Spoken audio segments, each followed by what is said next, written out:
how you can enable or disable session recap in Claude Code. So open your terminal and run your Claude. So type here Claude and wait until it's running. Now it's running. I'm gonna allow here. And if you want to enable or disable recap session, you have to type here /config, press enter.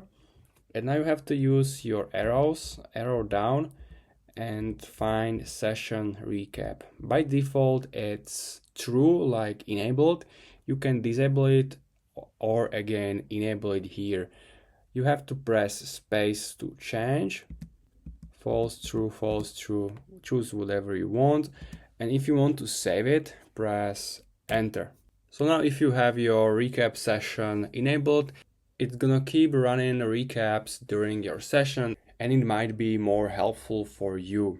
So if you have any questions, make sure to comment. Also make sure to subscribe, and see you next time.